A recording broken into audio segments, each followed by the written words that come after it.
Good morning. Hello, everyone. Thank you so much for joining us again today. It's nice to see you all, even though we're on Zoom. We'll pretend we're together in a nice room, having a chance to chat and catch up. But we're doing the best we can using technology today. So we're so glad that you joined us for our presentation of the power of disability media. This is our continued series of building momentum for the Canadian disability benefit, and we're glad that you've been able to be a part of it. A couple of notes to help you enjoy this participation as much as possible. We're pleased to have the webinar feature French-English translation, ASL interpretation, LSQ, closed captioning English, and plain language. In order to access these features, there's a few pieces of tech that you can set up. The first and most important is please choose your language that you would like to hear the webinar in. In the bottom right-hand corner, you'll see an icon that says interpretation. If you'd like to hear this presentation in English, please choose English. If French, please choose French. For those of you who are using screen readers, we understand that there is not yet a shortcut key, but if you press tab enough times, I understand that it will bring you to the interpretation. It's important that each person chooses a language. If it remains in the off, which is the default presentation, you will not hear the French or English. So at this point, please choose either French or English to hear the presentation in. We also recommend that you watch the webinar in speaker view. On the slide, you'll see how to switch from speaker to gallery view. When you watch the presentation in speaker view, you'll see the main speaker plus the ASL interpreter and the LSQ interpreter. We will be doing all of that automatically, and so we do suggest that for the duration of the webinar, you watch in speaker view. We've also understood that sometimes the chat box gets in the way of listening to the presentation, and we're sorry about that's the way that it's set up. In your audio settings and accessibility, there is a way to turn off the in-meeting chat notification. So if that's something that will get in your way of enjoying the presentation, we suggest that you do that as well. So again, we'd like you to choose your language, French or English, switch to speaker view to see the ASL and LSQ interpreters, check your accessibility options if that's something that's important to you. And in that way, you'll be able to enjoy all of the accessibility that's offered. So at this point, I'm very pleased to welcome you back. We have several special guests that are going to be joining us today. Rabia and Jonathan are back. We're very pleased to have Marie-Pierre with us, who will be sharing some poetry. We also have Delyse Sylvester with us, Aaron and Liz, who will be doing the plain language, and so glad to have May and Ziv, who's going to be sharing part of her story and the work that she's doing. So again, we're really pleased to have you here with us. Thanks for being a part of the ongoing learning series. And at this point, I'm going to invite Rabia to welcome everyone and give us some context for why we're gathered today. Thank you very much, Rebecca. Welcome, everyone. Good morning, good afternoon. Thank you for joining us. First and foremost, I am very grateful to our Indigenous, First Nations, and Métis ancestors for allowing us to share in the blessings that this land has to offer, in sharing this environment with us so generously, and for teaching us how to share. I acknowledge that these are the traditional lands of the ancestors, the original inhabitants of Turtle Island. I am situated in Mississauga, Ontario, Canada, the traditional territories, most recently of the Mississaugas of the New Credit. In the spirit of equity and justice, we have endeavored in this journey to learn together through a series of opportunities brought to us to bring us together if we have access to technology as a result of this pandemic. This is one of the blessings or opportunities that we have seized to bring our voices together from sea to sea to sea. Thank you again for joining us in this series, those of you that have continued the learning with us since October, and those of you that might be joining us for the first time. My name is Rabia Khadir. I identify myself as a hyphen with many hijabs. I'm a Muslim, Punjabi, Pakistani, Canadian, woman, wife, mother, advocate, activist, sibling of individuals with disabilities, daughter of aging parents, and I happen to have a disability. I am blind. I am using some assistive technology to help me out today. I'm a JAWS user, in fact. I am the CEO of Dean Support Services and a member of the Board of Directors of Accessibility Standards Canada, as well as the COVID Disability Advisory Group advising Minister Qualtrough, and many other fingers that I have in different pies to voice the needs of people with disabilities who cannot voice for themselves or who do not have the same opportunities that I am grateful to have to be able to voice. What I would like to start off today's session with, it's a reflection that I have been mulling over for quite some time now. In fact, there is a TED Talk by an academic from Europe, originally of African descent, from one of the African nations, a Black woman who beautifully talked about the danger of a single story. There is indeed a danger in stereotyping, prejudging, or assessing with bias. However, there is power also in narrating a single story. And I think it is time that we develop and leverage the power of a single story to establish a universal movement. It is in fact proven to be successful, that when we can narrate a particular story of a diaspora, of a group, and we can package that story, it is very powerful to politically market, to socially market, and to economically leverage. The disability community exists as a notion often, but has no shape, no form.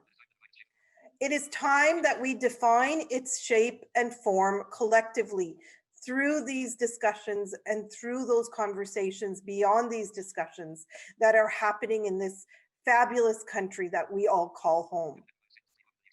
We need to identify a single story common to the experience of every Canadian from coast to coast to coast living with a disability. This single story transcends the differences of race, of religion, of gender, of age, of language, of ability, of geography, and all else that defines us as unique individuals. Except for the fact that we indeed have a disability, a lived experience of disability. The type of disability we have is irrelevant to this single story. We must determine the single story as a story of financial barriers, of lived experience and democracy, to galvanize a national movement backed by a real solid disability community. Today's theme of the power of media is really important. Galvanizing the tool of media, of disability media, in all its forms is critical in telling this story. It's time to share a common story and to tell and retell it so that people, in fact, start listening. Thank you. I'm looking forward to today's webinar. Over to you, Rebecca. Thank you so much, Rabia, for reminding us of why it's important that we have this conversation and the work that we're doing to build momentum for Canada Disability Benefit that will make such an incredible impact in the lives of all people with disabilities across the country. So thank you, Rabia, for your leadership in this work. Now it's my privilege to be able to welcome Marie-Pierre. Marie-Pierre will be sharing a poem with us, and Marie-Pierre will introduce yourself, but thank you so much for being here and for sharing. I'll pass it over to you. Yeah, hello everybody. Thanks a lot for the invitation. So my name is Marie-Pierre. I'm from Montreal. I'm a literature teacher and also a spoken word artist and a mother of 2 teenagers. And my younger daughter has a severe intellectual disability. She's 14 right now. Her name is Roman. And this is a poem I wrote to her. I have to say that I'm used to say my poetry from different audiences, but this one is very special to me, so I'm a little bit nervous, but here it goes.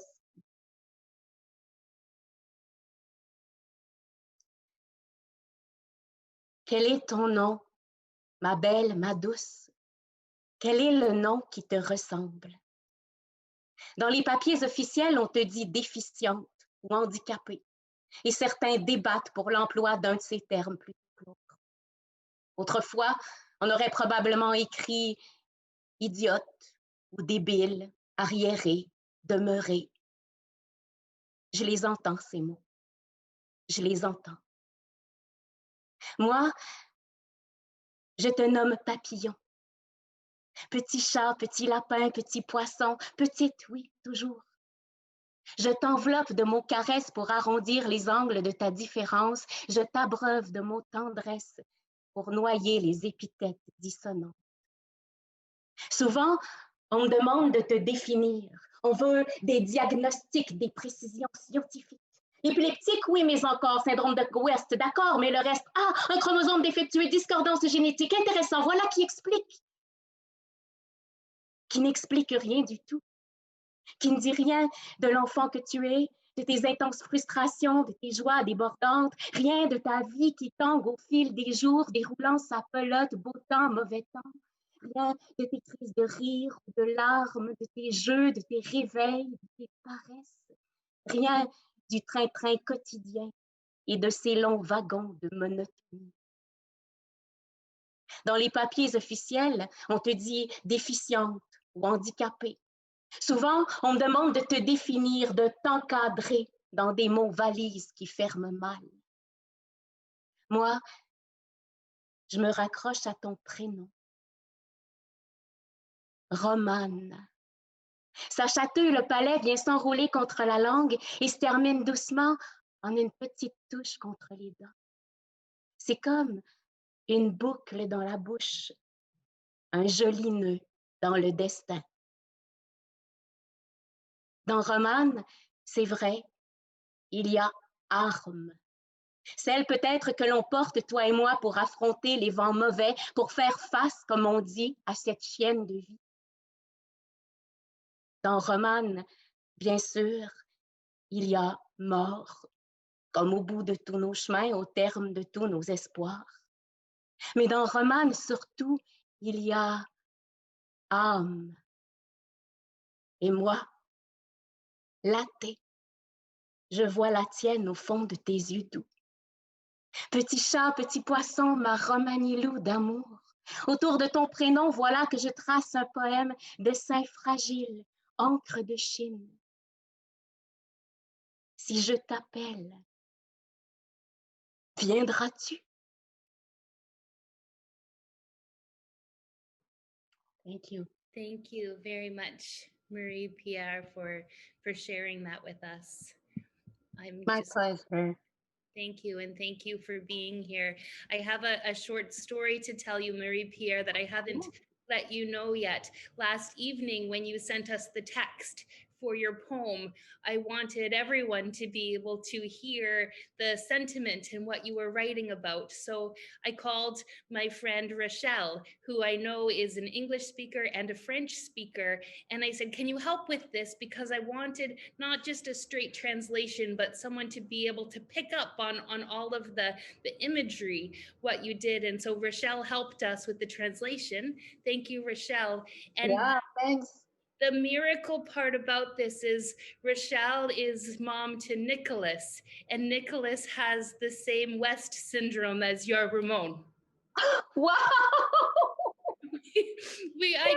I cried, and I'll introduce you to each other because I think that it will be such a deep connection. But Rochelle would say the same, and just what you shared, and so special. And thank you for sharing your story with us today. Thank you. Thanks a lot. Thank you, Marie-Pierre. As you can see from what we experienced, hearing the stories and hearing the experiences of people is more powerful than anything that I can imagine. And today we are so lucky and blessed to have our friend Delyse Sylvester with us. Delyse has very strong ideas and insight into media and influence and stories. And I know that since I spoke with her a few weeks ago, I haven't stopped thinking about some of these ideas, and I know that you will have the same experience. So Delyse, welcome. Thank you for being here, and I'll just turn it over to you. Thank you so much, Rebecca. And I want to thank Marie-Pierre for just such a moving, centering poem. And to Rabia, who you've really created the excellent framing and really kind of summarized really what the presentation is today about a disability movement media. And I also want to thank everyone for Plan and all the people and organizations that have put this series together. It's just phenomenal. Look at this, almost 140 people gathered today. So it's very exciting. I also want to take a moment just to thank two mentors of mine who are likely in the audience, Aled Mansky and Vicky Kamak. Heartfelt gratitude to you both. You've been an inspiration, and so much of what's in this presentation really has been inspired by both of you. And I want to thank everyone for joining this session, and I hope we can explore together some of what the disability movement media force is, so that you can bring social, political, moral, and economic power to bear on the Canadian disability benefit and other areas, other policies to generate popular support, shift the boundaries of what is socially acceptable, and encourage political boldness. So I'm just going to take a moment to share my screen and the presentation. Okay. So Rebecca, I'm going to take the 20 minutes, and if you need me to do less, please just let me know, and I'll work on moving quicker through it. You're good. Take your time, Delyse. Thank you. Okay, great. So first of all, I'm joining you from Nelson, British Columbia, which is the traditional territory of the Sinixt and the Ktunaxa. And I identify as a her and she, and a long list of identifiers as a mother, and especially right now as a grandmother and an elder. 3 new babies in my life, grandchildren, which are making me, as Rebecca said, even more determined for the change that we're seeking, the social change that we're seeking. So I have been in communications in support of the social change movement for 35 years. You can see the gray hairs. Well before the internet went public 20 years ago. And it was halfway through these years that Facebook was launched, a mere 16 years ago, if you can believe it. Facebook is definitely a teenager, no doubt about it. So I've had experience in different media influences in those 35 years. I've seen the shifts there are dramatic shifts of media power. I've seen media giants be the main gatekeepers to most of our information sharing in our social change movements through a very strong advertising model. And I've seen these giants crumble very quickly, unbelievably quickly over the last 5 years. And I've watched as new media have risen quickly in the space that has opened up and disappeared even faster. I've seen trust dramatically broken with the weaponizing of social media and Facebook and Reddit and many others. And I've seen our social purpose organizations over the last 20 years believe more and more and more about technology and media built with I believe, a false premise that making more information available would do our cultural work. And I think now we know with the kind of polarization we're seeing this is just not true. And the good news is that I've seen the cracks open for the rise of our grassroots movement. And I have to say, this is kind of a back to the future moment for me, because in those 35 years, the grassroots movement, it was really what I saw before the internet. I experienced in my early years how my grandparents organized for social change. It was always about trusted peer networks and often organizing in their unions or workplace or place of worship in their communities and neighborhoods. And I'm now seeing quite dramatically the shift back to this grassroots power and ownership to where it has really always been, in telling our own stories of lived experience and shaping the policies we need and the change we want.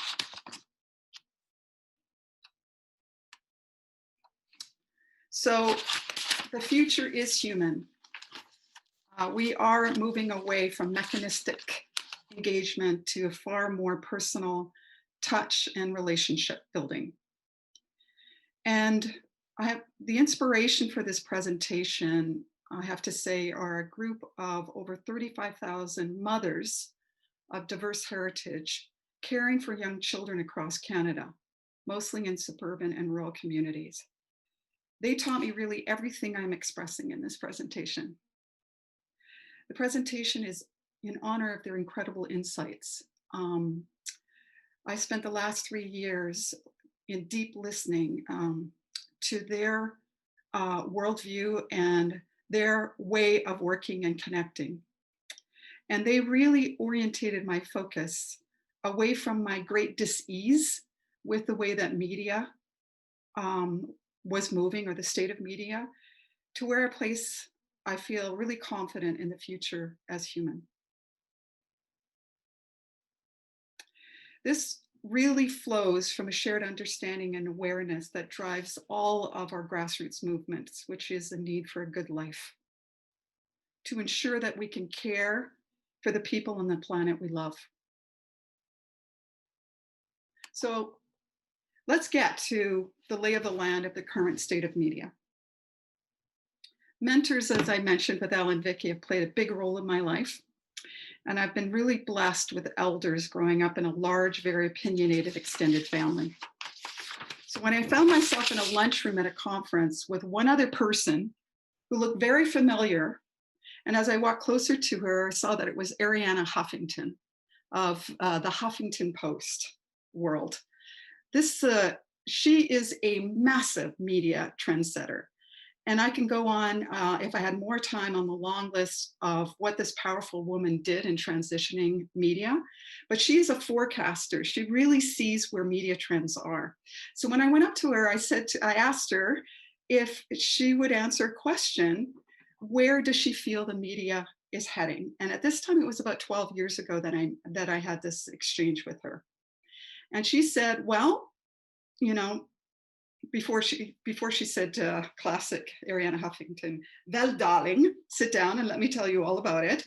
She said, we are moving very quickly from broadcast media, meaning what she calls attention deficit disorder.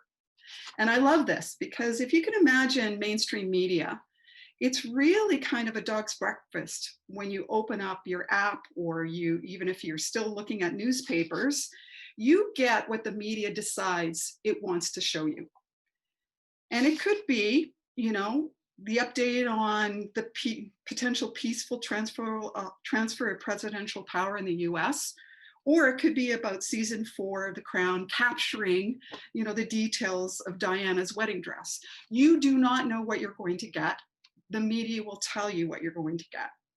And she said, this is like forcing everybody to be everything all over the place. And it's very, very hard to focus on the areas that are priorities in your own life. So she said what we're moving from is that kind of broadcast media to the polar opposite, which is media controlled by individuals who have a very specific area of interest. So technology has allowed that niche audiences can cluster together and decide on whatever they want to focus their attention on. And she called this obsessive compulsive disorder.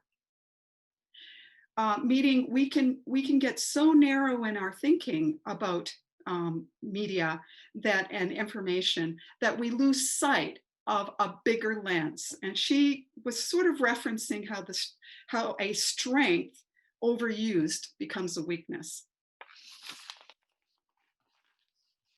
Let me give you an example.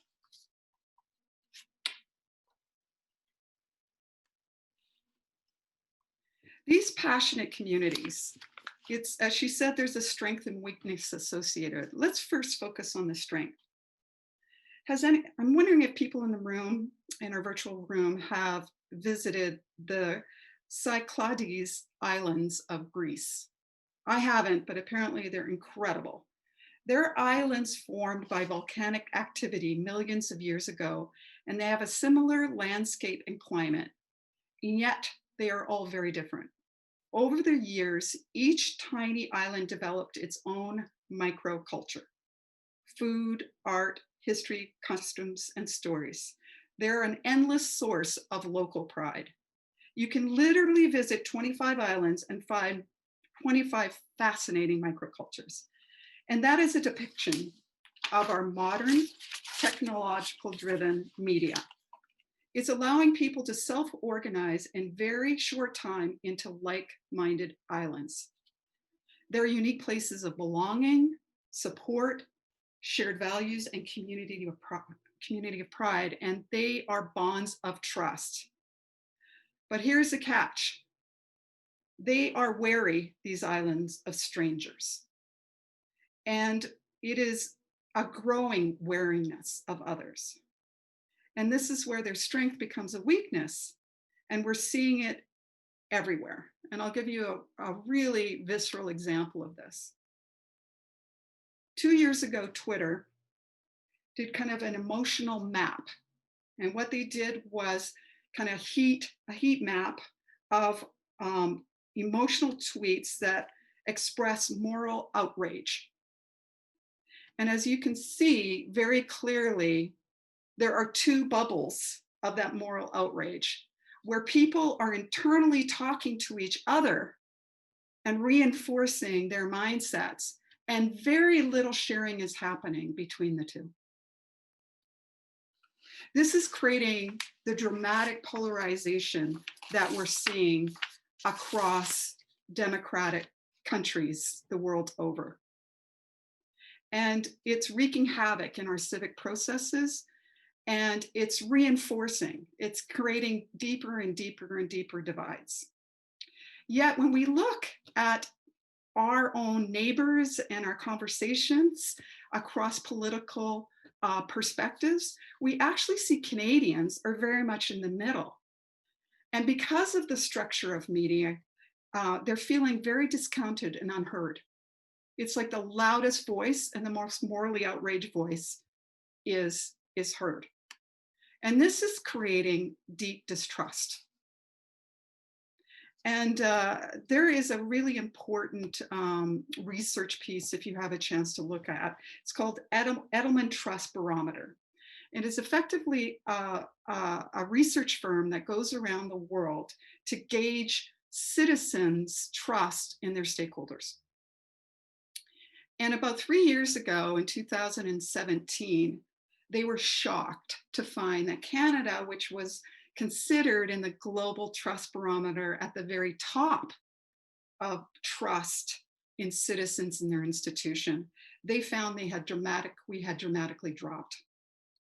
Where after in 2018, we went under the threshold of trust, and we are now seen in this research as a country who distrust our institutions, our businesses, our media, our government, and now of late, our NGOs. This is a challenge, because if media throughout human history has really been seen as developing the mechanism to scale stories that demonstrate the why, what, and how of resilience, if we don't trust the storytellers, which because of media have been largely stakeholders, then we are actually learning how to distrust each other. We no longer have the kinds of stories that are shared to have a collective consciousness of what it means to be Canadians and what it means to be a citizen in a democracy. We are now islands that don't want visitors to share our culture or our lived experience. And in turn, we're not able to have the opportunity to integrate new worldviews brought by these visitors who also want to become part of our community. Without trust, there is very little chance for collective response in this important reset era. This is what a cultural crisis looks like. But as we know, every cultural crisis is about shifting power. And this is the good news story. Because as media stakeholders, largely business and government who shape information and design and develop policy, they are no longer able to use the mechanisms of media to have top-down information shared with citizens. Rather, they're recognizing that these islands are owned by the individuals, by the residents. And it is very, very difficult now to actually have a broadcast message to these islands. So businesses do not own their brands. They're, in fact, the latest research is that businesses are not able to reach 3/4 of their consumers. It's unbelievable when you think about all the advertising that we've been lived through in the last decade. They literally cannot speak directly to their consumer. Government does not own their policies. Citizens decide. Nothing is, citizens decide what they want to be a part of. Academia are not seen as the experts. Citizens decide what is relevant. NGOs do not own their issues. Citizens set their priorities. Media do not own their platforms. Passionate citizens do. So this is where the disability movement, who through concentric circles of loved ones is making up 2/3 of Canadians and 4/7 of the global population. If we think about disability movement as being actually maybe call it the atmosphere around, the connected atmosphere around these islands, you are starting to see what a force this community has. Because if government is not able to reach citizens, they are looking for a bridge, an important bridge that has the trust and has the attention of 2/3 of citizens. So it's no longer a moment where we're looking to broken media systems to tell our stories. We actually now have a pull culture of decision makers wanting access to the hearts and minds of the individuals and communities that make up our movements.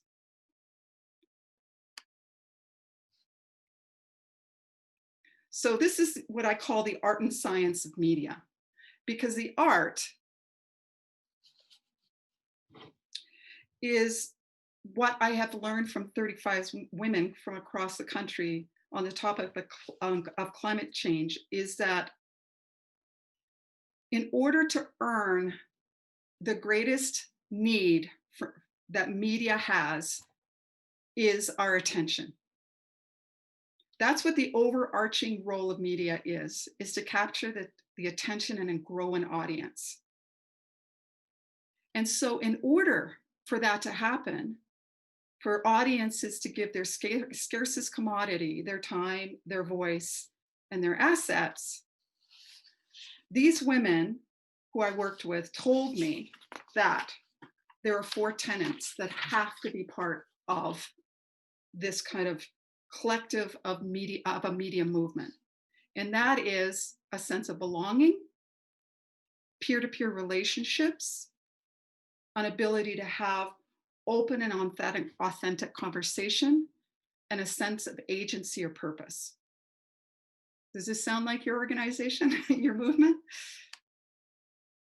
Belonging. Mothers taught us that they are feeling incredibly isolated across our country, and that they look to media to break their isolation. But they're looking to media that connect them to the people who share their lived experience. This is not broadcast media. This is not mainstream media. This is not highly polarizing media. This is a media that creates a sense of a caring community that will pay attention to their interests and provide them with the opportunity to share their stories. The second is peer-to-peer. This is another back to the future moment. Peers have always been where we garnered insights to make sense of a changing world.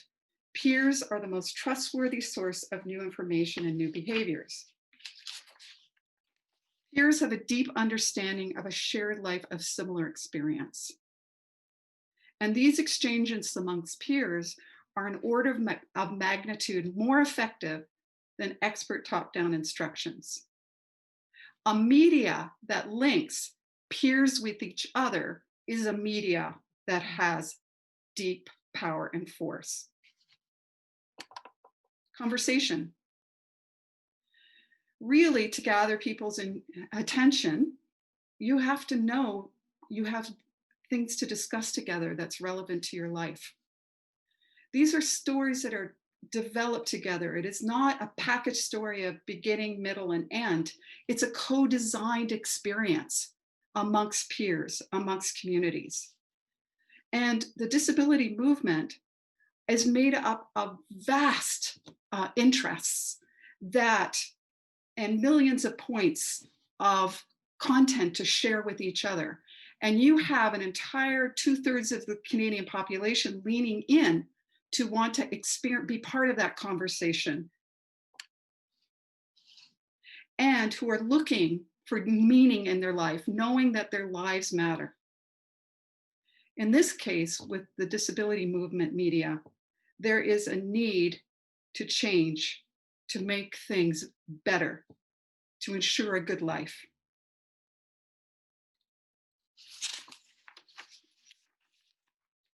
So as audiences turn away from traditional sources of media, have deep distrust in the kind of weaponizing of social media, they are looking deeply for this movement media.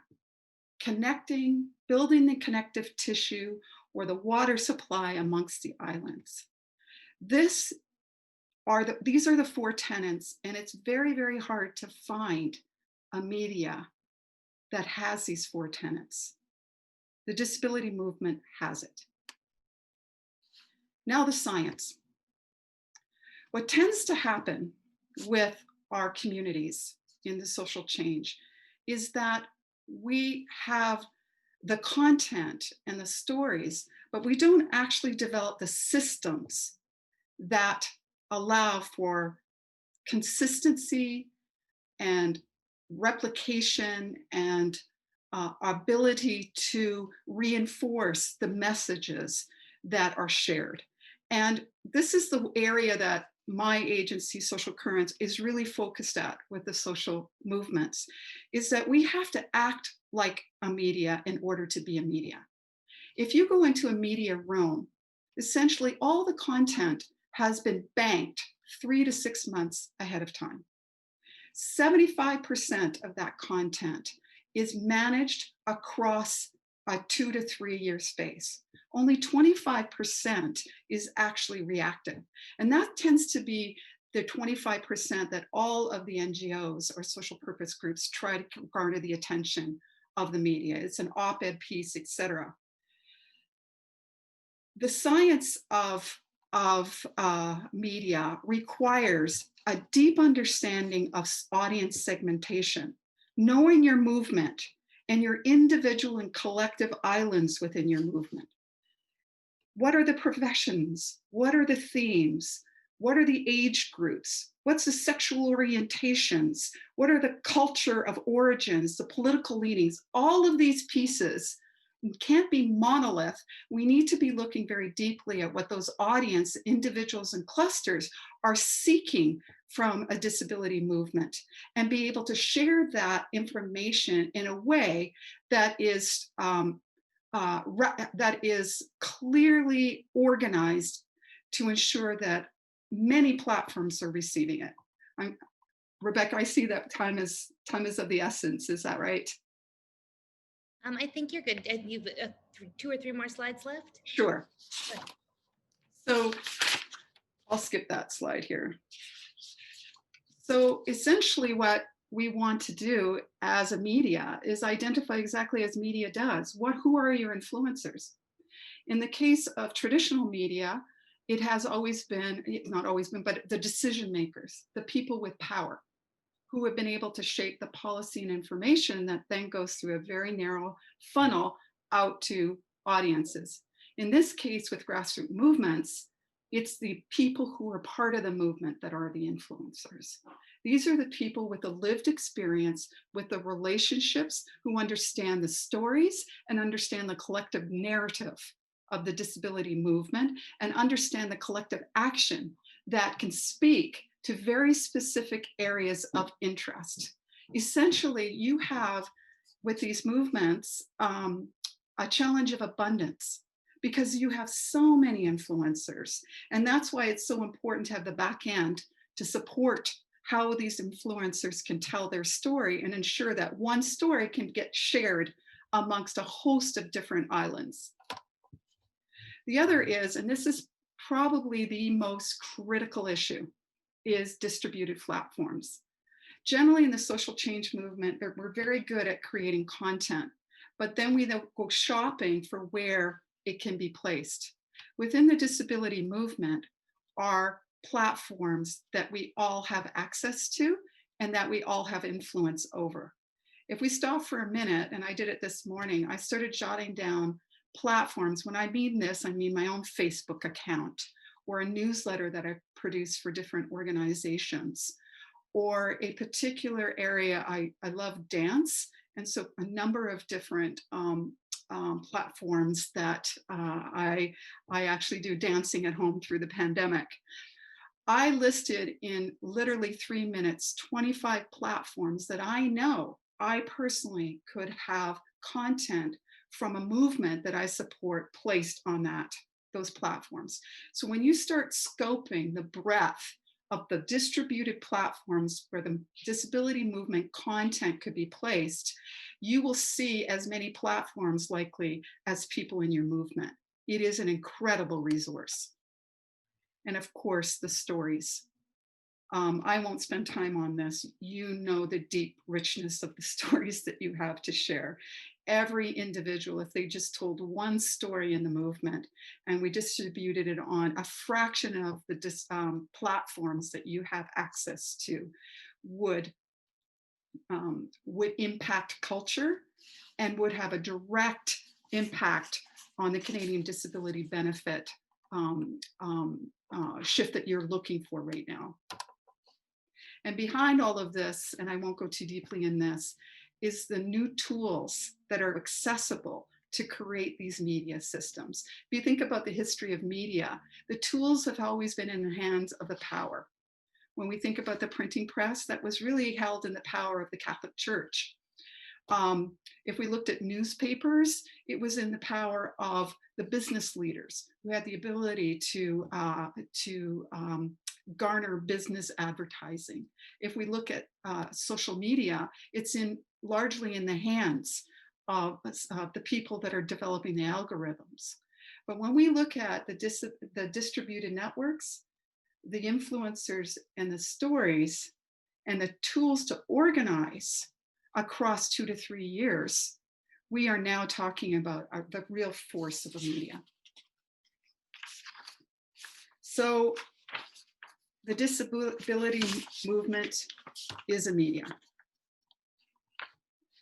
And the statement, "Nothing about us without us," this frame sums up what a media is. It holds the core tenets of belonging, connection, storytelling. It directs what's essential. It requests of people their time and voice in their action. Just in the last week, I had 5 clients here that I was doing this presentation. And these were 5 clients across the climate change, the opiate crisis, access to parks, you name it. They said, is there a way for us to engage the disability movement? These are these platforms who are waiting for your voices and your stories, because they too have direct need to be part of your movement. So I'll just make a last statement, which is you're in good company. I use Al Jazeera as an example that could mirror the success that is waiting for the disability movement media. This is a trusted, smart, whole system media whose origins was to fill the tremendous gap of fair representation of the Middle East and the world, with an intention of intersecting religion and social justice with an open mind. They knew they had a massive audience. They were tired of trying to get their stories into others who own media. They wanted the lived experience of their audience to become the media. They also knew that decision makers needed access to this audience. And so they shaped how that interchange would happen. In turn, they have been able to shift mindsets of the Middle East and its diverse populations with a more enlightened understanding. And they are an example of what is waiting for the disability movement in designing itself with the art and science. So my final word is, you may know or you may not know that you are currently a media in the awakening moment. Thank you. Rebecca, I'll pass it back to you. Thanks so much, Delyse. And Aaron has some words, and we'll be presenting the drawing that he and Liz have been working on. Go ahead, Aaron. Thank you, Delyse. Okay, great. And Liz is here too. So usually Liz and I work together. We work together and do tandem graphic recording, and there's her recording. But because of COVID, we're in separate places today. Liz, can you keep holding it up? Can you hold up your drawing?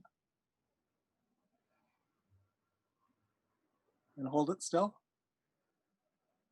There you go. So we'll be sending these out to people later. Plan has been sending them out in various ways. And so it's exciting to be working together in these great conversations. I particularly enjoyed this one. I feel like I didn't even know I was waiting for it. We have so many conversations about so many things, and this one is kind of off to the edge, but as Delyse has kind of led us through it, it seems like it's closer and closer and more important to some of the things we've been doing. I really liked the idea of these islands, and I think, Liz, do you agree that the concept of these islands of difference, kind of working against new ideas, and waiting for some way to bring things together is a good concept? Yeah, I totally agree on that. Yeah. Yeah. And we really like Greek Remind islands, me of too. that, Aaron. Sorry. But we really like Greek islands too. Yeah. You know what? Sorry. No, go. You know what really reminds me of that? It's a song. You probably know it. Okay. Yeah, this from the Beatles. Yeah, exactly. Yeah. And so Delyse is talking about things like the Come Together song from the Beatles, where we're finding new ways to bring people together and be part of a media, be a controlling part. Mm-hmm. I really liked the thing that she was saying about the power of the movement in terms of like major influences, but also individual stories. And as Liz and I have been working for the last 5 or 6 years, yeah, hold still. As Liz and I have been working, you got the Twitter bird, good. As Liz and I have been working together for the last 4 or 5 years, talking to self-advocates, mostly with intellectual disabilities, they really want to tell their stories. We've been so many places with so many groups, and they're waiting for us to walk into the room so they can tell us their stories. And one of the things that Delyse said that I really loved was that if everyone tells one story about their movement, the whole thing will move forward and the world will change. That's a great idea. And Mm-hmm. I'll have to talk to Rebecca about that. On the chat, there's a conversation about how we need to have more conversations about this, and people are organizing the next conversation already. And I really hope to be part of that, because I think this is so exciting, Delyse. So thank you for sharing your knowledge and experience and all the latest findings. I think one of my favorite parts was the way that you've related these big ideas to these sort of generational ideas of what the grandmothers did when they came together, and how this is not stuff that is new to us. It's not that we don't know how to do it.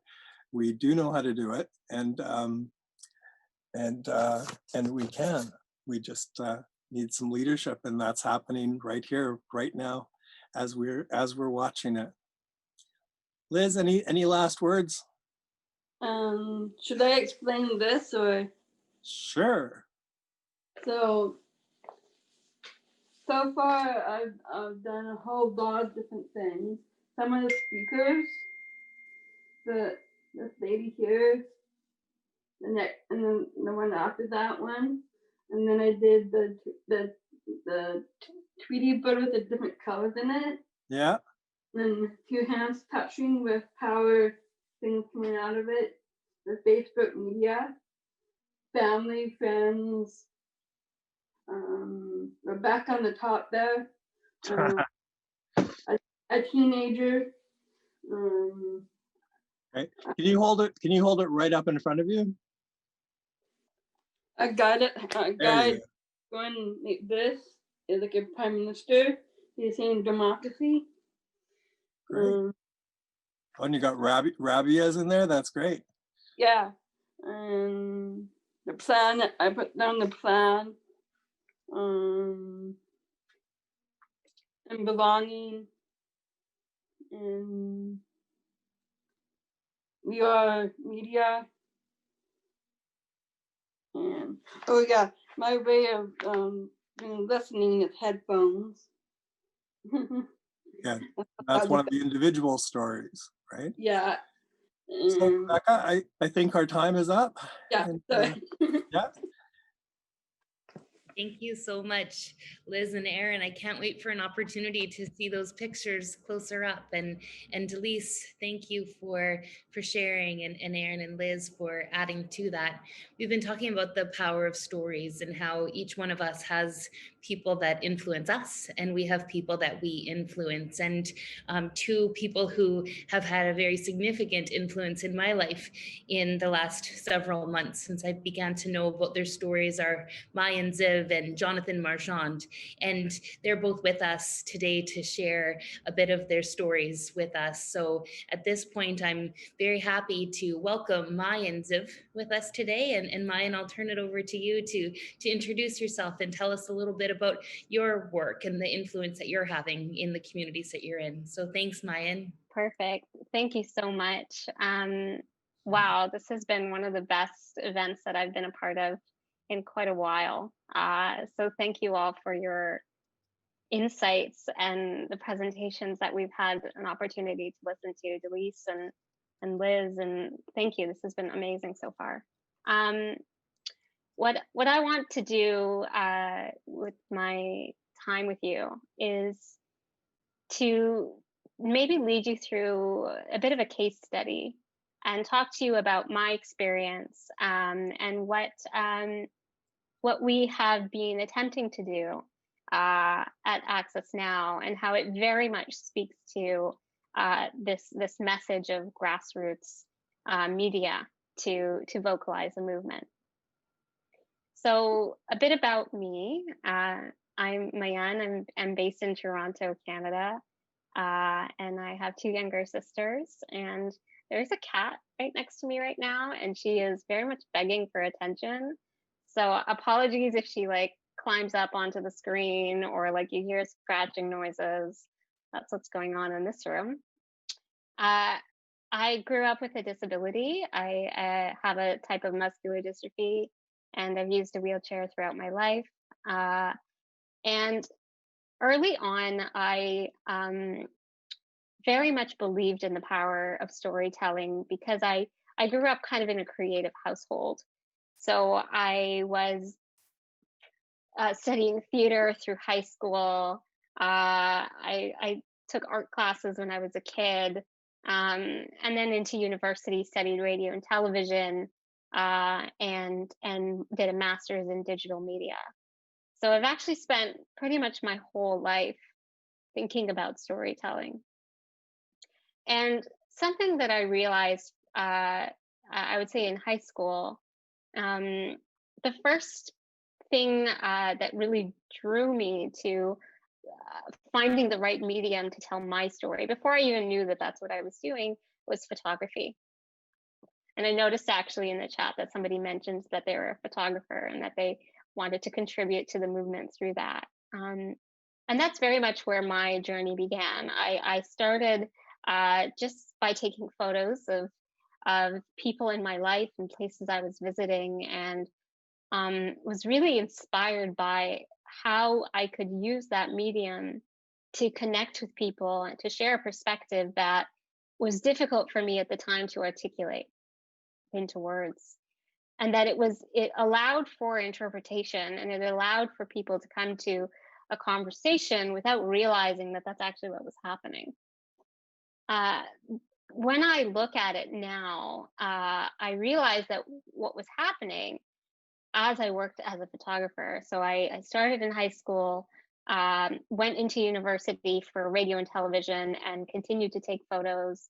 While I was doing that, and often instead of spending as much time on my assignments, I was reaching out to people and building a network. And by the time I graduated in my undergrad, I was, working for the school and taking photos of some of my prof's kids for headshots, and did a few media campaigns for the university, and basically graduated into my career.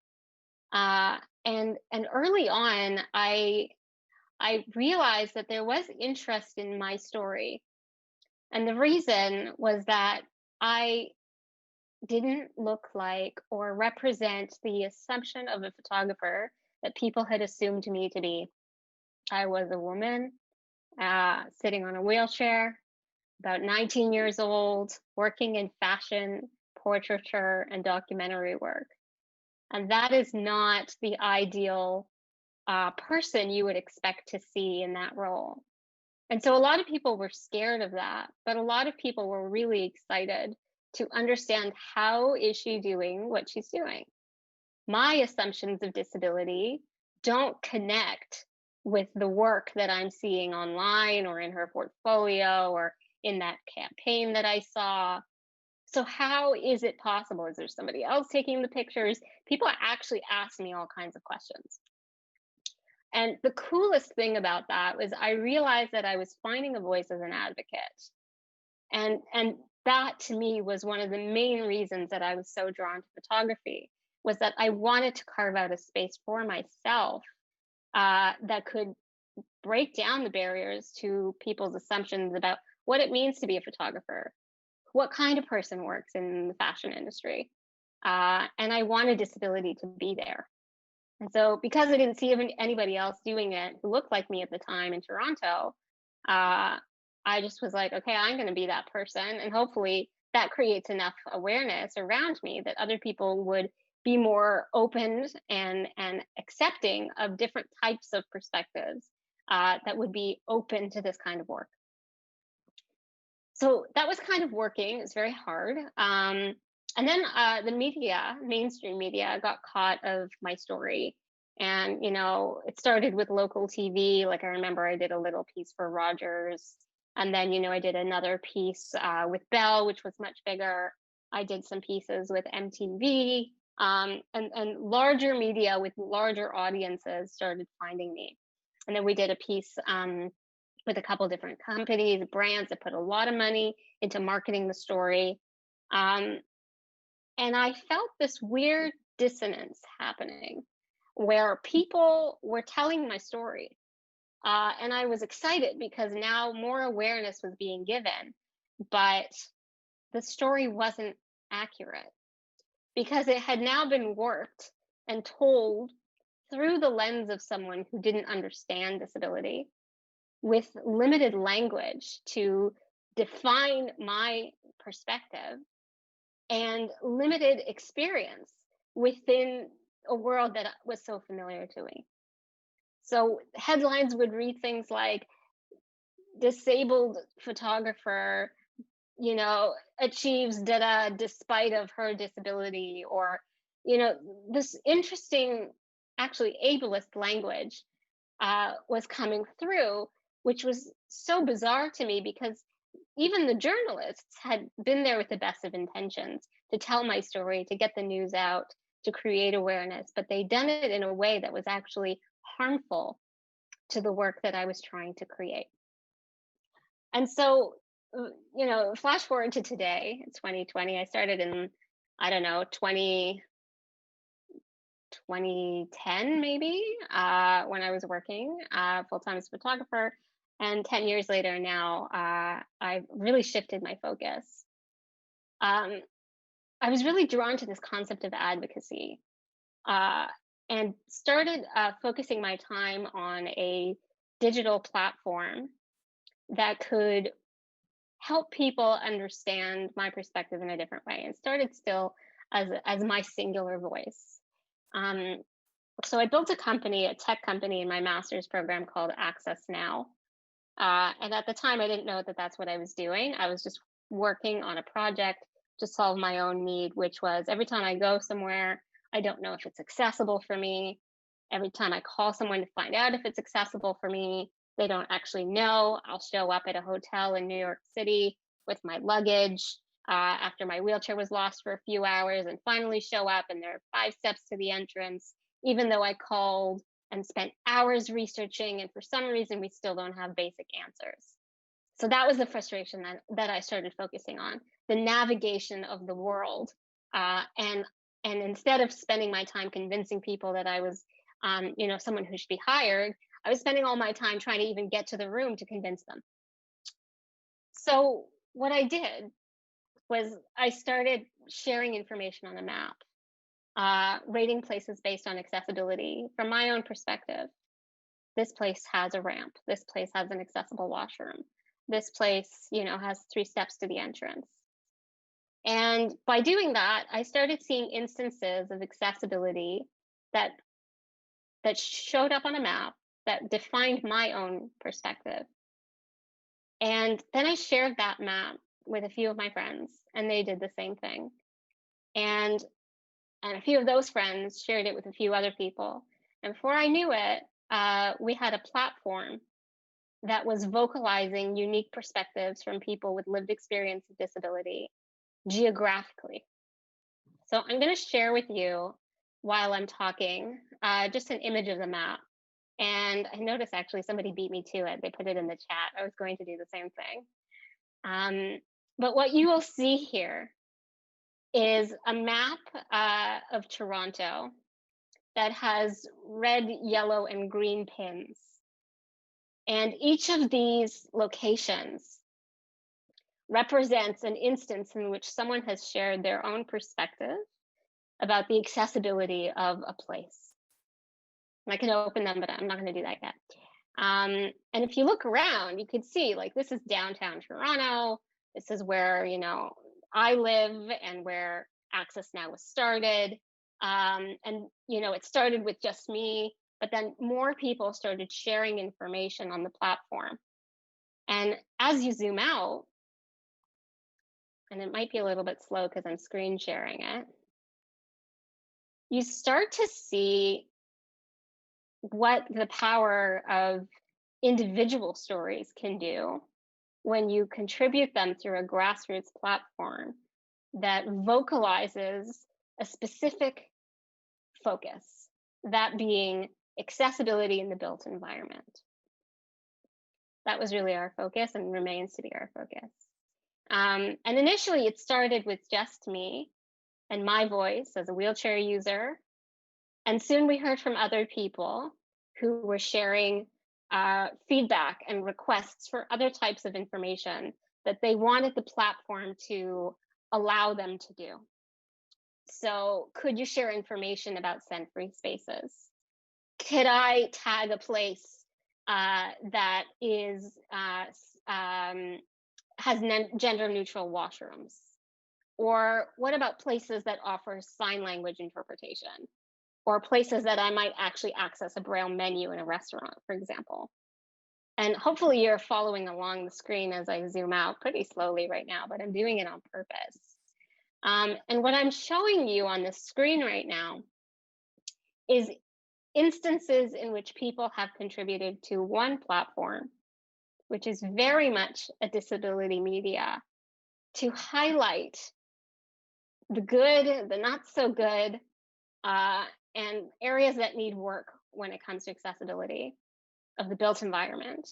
And how, when you look at that on a global scale, that's where you start to recognize exactly the types of things that Delyse was speaking about. The power of the individual voice, the focus around a specific effort, a shared belief system, things that are accessible, being places that are welcoming, barrier-free from a personal perspective. And what happens when you collectively contribute that buy-in, those shared beliefs, onto a platform that can then be shared and amplified with the world. We don't really tell anybody what to say, what to do. We've created a tool, and the goal of the tool is to allow people to share whatever is meaningful to them. And this is where, to me, Access Now is really exciting as a platform to vocalize this kind of grassroots media for a movement that we speak about. You know, I know nothing about Michigan, but I can connect to somebody else's voice and see what they have shared and what matters to them about that experience. And then I can go further and take their listing on Access Now. And this is the website, but you can also do it online on our app. And I can tweet that, and I can share that then and amplify somebody else's voice. To me, this was, oh, sorry, something just happened to my screen. Here we are. Okay, I stopped the screen share. To me, this was a moment where I realized the power that we have as a grassroots community to vocalize issues that we collectively agree on and share. Not every person with a disability has the same experience. In fact, disability is very nuanced and personal. You might go through a period of time where you have a temporary disability. Does that mean that you're less worthy of sharing? You might go through a time where you know somebody who has a disability. Does that mean that you can't be part of the movement? And I think what we've done at Access Now is try and open it enough to be accessible and to build a sense of trust, where we've created a platform that just allows people to share their own voices. For me, this is one of the most important shifts, is because when I started my work, I allowed my story to be told by mainstream media, and I put my trust in that. And the story that came back was not the story that was authentic or reflective. And that's not bad. We still need to work with those channels, but can we find ways to amplify voices that come from lived experience? Where are the journalists? Where are the photographers? Where are the artists? Where are the politicians with disabilities to contribute to shaping that story? And I think for me, that's one of the most important parts of building a movement, any movement, is that it's authentic to the people who that movement represents. It cannot be one or two or a few people who get on a podium and speak on behalf of everyone. I think for it to be truly effective, we must use grassroots platforms and tools and social media to amplify each other's stories and bring ourselves to a sense of kind of unification. So I just sent the link. If you want to play around with it while I finish my talk, you're welcome to do that. You could also very quickly create an account and even try adding your own listing for a place and see how that makes you feel. So now I'm just going to shift to another case study, just to kind of think through on a different way. At Access Now, we do this a lot. So we run map missions, we bring people together. Now virtually, we do kind of online sessions, and then people use the platform to go out. The platform is there as a tool for other people to share, for other people to do their own work. And one of the most exciting things for me to do is to hear other people's stories of how they're using the platform to do their own work. It is not for Access Now to come and say, you have to do it this way. Or it's not my job to come and say, hey, you person out there with your own experience, this is what you need to do. But for every person to find what they can bring to a collective shared kind of cacophony of voices that have a similar focus and goal. In our case, it's really about breaking barriers to the built environment, creating awareness, and also inviting partners or governments to take part in this, to realize their responsibility to actually remove some of those barriers, to amplify some of the work that's coming from people's kind of just lived experiences and what they have to share. And I think there's an interesting kind of tension, if you look even just at the map, between accessible places, places of optimism and celebration, and places that are not accessible. And often I think, when we talk about grassroots movement, there is an undertone of anger that comes through, and it scares people, and it often intimidates people into not wanting to come into the conversation and take part. I understand that anger because I go through it a lot. When you feel that you have been misunderstood, when your rights have not been heard, when you are facing challenges to equity, and et cetera, et cetera, et cetera, all of the different barriers that people with disabilities and families and friends experience, there is anger there. Why? It's not fair. How do we then use that as a vehicle to share an authentic story, to talk about injustice, but in a way that is a call to action for people to take part, instead of be so scared of that conversation that they back out of the room. So just I'm going to kind of close because I know we're short on time, but recently, just about a week ago, American Airlines put out this new policy that they were no longer going to accept power wheelchairs that were over 300 pounds, because there was so much damage, and they thought that it was in the best interest of people with disabilities to not fly on American Airlines if their power wheelchairs were over 300 pounds. instead of finding a way to solve the problem, they just erased the people who present that challenge. And to me, that was a very discriminatory policy. And I was very angry and also felt kind of like personally attacked by it. I have a power wheelchair that's over 300 pounds. So why are my rights now taken away? And why am I no longer seen as a valid customer? In kind of an angry rant, I went on Twitter and started talking about my experience, as I often do. And other people started sharing their own perspectives. There's a hashtag that was created called Crip American Air, where people started sharing, their nightmare stories of flying with American Airlines and some of the challenges that have happened, broken wheelchairs, really bad customer care policies, overall just kind of an amplification of stories that were unique to people that tied back to this concept of American Airlines being unjust towards people with disabilities. So I went on change.org and I created a petition that basically just said that that American Airlines had done this and that we demanded the reversal of the discriminatory policy, and further that American Airlines needed to consult with people with disabilities the next time that they were going to put in place any new policy or change to the way that they did their business. And that was about a week ago. And now we've got over 7,000 signatures on this petition.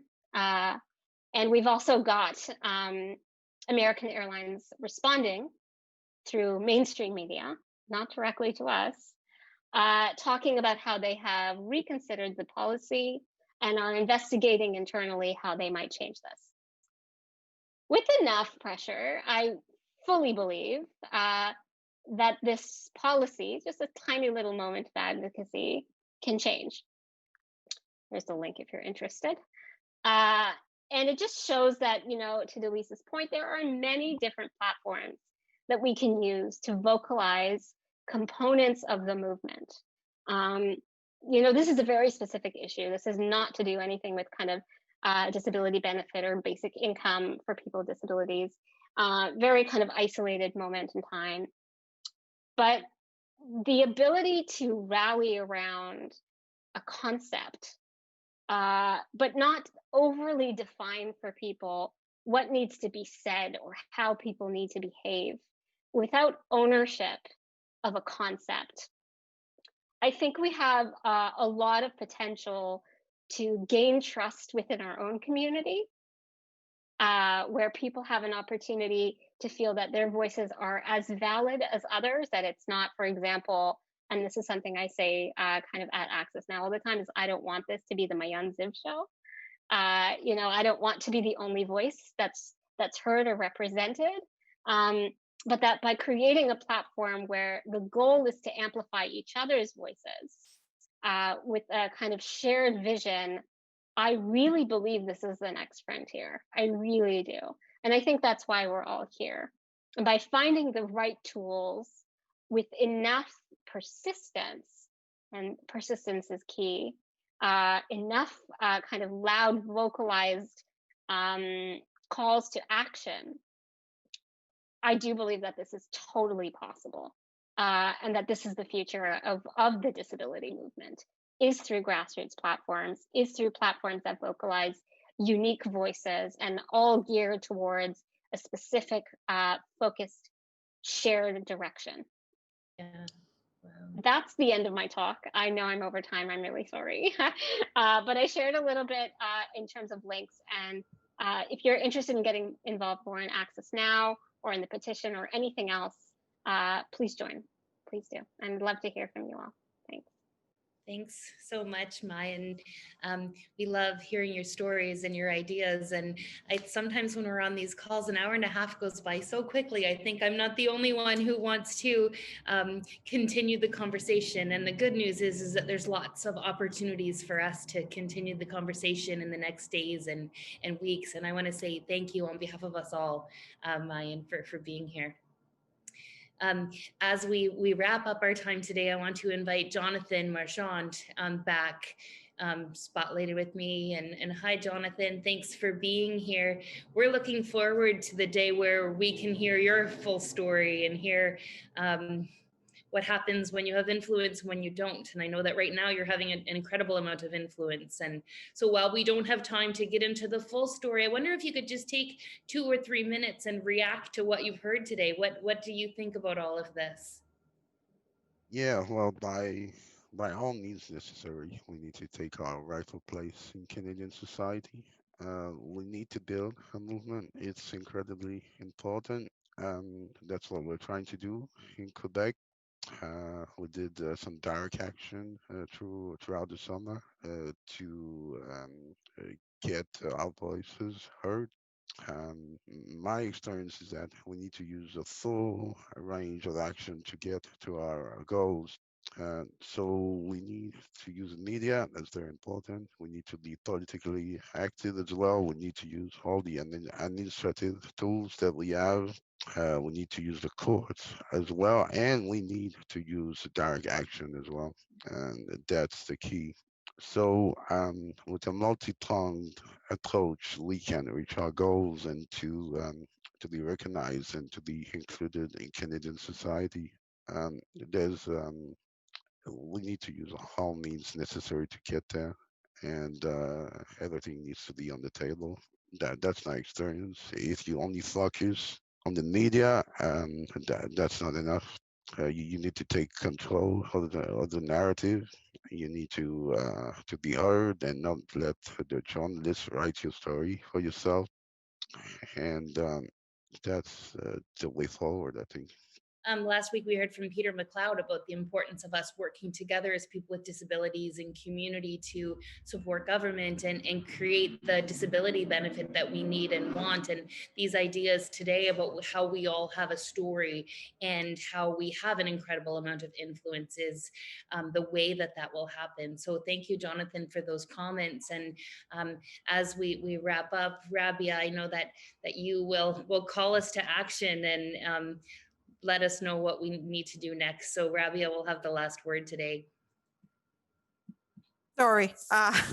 Thank you very much, Rebecca. I'm a little disjointed here. Excuse my mask and earpiece and all that. Challenging times under COVID, but challenging and also filled with opportunities.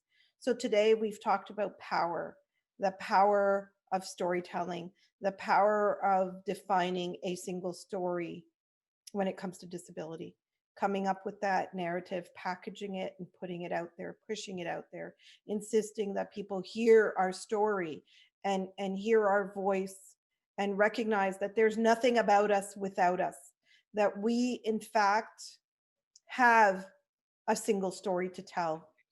And that story is about barriers. And that story demands a resolution. And that resolution is going to come together with all of us, all people with disabilities, regardless of region, of race, of culture, of language, of ethnicity, of background, regardless of anything that makes us unique and different, but all about what binds us together in common. We are, in fact, going to change the world. We are going to create the world we are imagining and envisioning. It is time for this movement to galvanize and to be heard. Let's hear, listen, voice, and be heard today and onward. We have a mission and we have a shared vision. We just need to articulate it and we need to come together. There is nothing about us without us. Let's continue the conversation and let's build a national movement that improves quality of life of every Canadian living with a disability and their families. 22% of us have disabilities, and another at least 40% of us live with someone with a disability.